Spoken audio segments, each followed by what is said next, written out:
Assalamualaikum warahmatullahi wabarakatuh. Di video kali ini saya kedatangan motor Jupiter MX dengan kendala lampu suhunya nyala terus seperti ini ya. Ketika saya kunci kontak on-in maka dia berkedip-kedip seperti ini. Ketika saya hidupkan motornya maka dia hidupnya diam ya, seperti ini nih, nyala. Nah, kita cari sumber masalahnya ya teman-teman, apa kerusakannya. Nah, di sini perlu kita cek dulu di bagian radiatornya ya teman-teman. Nah, di bagian radiator ini masih bagus ya, berfungsi dengan semestinya karena airnya masih banyak nih. Nah, airnya masih banyak ya. Tuh, jadi ini tidak masalah. Kalau misalkan airnya kering kemudian dipakai saat mesinnya sudah panas maka dia akan hidup. Tapi ini mesin belum panas tapi hidup terus, aneh ya. Nah, jadi penyebabnya ada dua faktor teman-teman. Ntar kita. Nah, jadi faktornya ada dua. Nah, kita bisa perhatikan di sini ada sensor ECT ya, engine cooling temperature nih teman-teman. Ini untuk suhu juga ya, suhu air radiator. Nah, kemudian teman-teman perhatikan di soket ini ya, apakah soketnya kendor misalkan terlepas seperti ini nggak dipasang ataupun kabelnya putus. Nah, kalau misalkan kabel ini terkelupas ataupun putus ataupun soketnya terpasang maka di bagian lampu suhu itu bakalan nyala terus.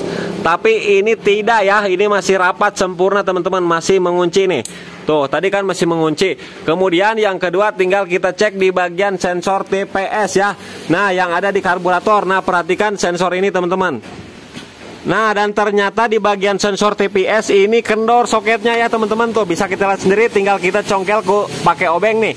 Kita masukkan seperti ini ya teman-teman. Nah, kita tahan. Wah, dan ternyata ini soketnya sudah kendor ya, nggak bisa ngeklip teman-teman. Jadi harus ada perbaikan di bagian soketnya. Kemudian tinggal kita tahan seperti ini, kemudian kita kunci kontak on kan, apakah masih nyala atau tidak. Nah, dan ternyata alhamdulillah tidak nyala ya teman-teman. Kemudian kita coba congkel lagi, keluarin seperti ini. Nah, kita lepaskan dulu sedikit ya. Nah, dan ternyata nyala lagi ya teman-teman. Tuh, nyala lagi. Oke, kemudian kita masukkan dan kita tahan seperti ini ya. Nah, tahan.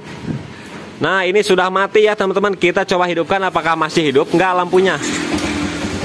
Dan ternyata sudah aman ya teman-teman. Nah, jadi penyebabnya itu di bagian soket TPS ini kendor. Jadi kalau misalkan sudah nggak ngeklip, itu kita bisa gunakan lem ya, tapi sedikit aja supaya tidak kendor-kendor lagi. Nah, dan ini pun sudah tidak nyala lagi. Nah, kemudian yang ini kita tahan, kemudian kita coba cabut di bagian sensor ECT.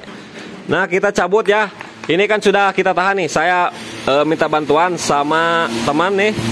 Kita tahan, ini udah nggak nyala. Kemudian tinggal kita cabut nih. Cabut. Nah, sensor ini kita cabut. Nah, dan ternyata si lampunya nyala seperti yang tadi, seperti kendor di bagian sensor TPS-nya. Kita hidupkan, kita hidupkan. Nah, dan dia diam terus. Oke, kemudian kita masukkan nih. Pasangkan lagi. Nah, sampai ngeklip, kita lihat. Nah, dan dia hilang lagi ya teman-teman. Kunci kontak off, dia hilang lagi, berarti masalahnya sudah terdeteksi ya teman-teman. Jadi itu penyebabnya tadi soket TPS-nya kendor. Nah, jadi seperti itulah teman-teman cara mengatasi lampunya nyala terus. Teman-teman cek dulu di bagian soket ECT dan TPS, barangkali kabelnya putus ataupun soketnya tidak terpasang ataupun kendor. Nah, kalau misalkan teman-teman misalkan ya air radiator kering, itu nggak bakalan langsung nyala ketika kunci kontak on teman-teman. Nyalanya ketika jalan beberapa meter maka dia langsung nyala akibat overheat. Tapi ini kan kendalanya dia nyala di awal ya, di kunci kontak on. Harusnya mati. Nah, seperti ini, tapi dia nyala terus, berarti itu ada masalah di bagian soket-soketnya. Kalau misalkan ada masalah di bagian pendinginan ataupun cairan ini, dia nyalanya lama ya, ketika motor sudah jalan beberapa kilometer baru dia nyala diakibatkan overheat. Nah, jadi begitulah teman-teman cara mengatasi lampu suhu nyala di motor Jupiter MX ya. Mudah-mudahan video ini bermanfaat.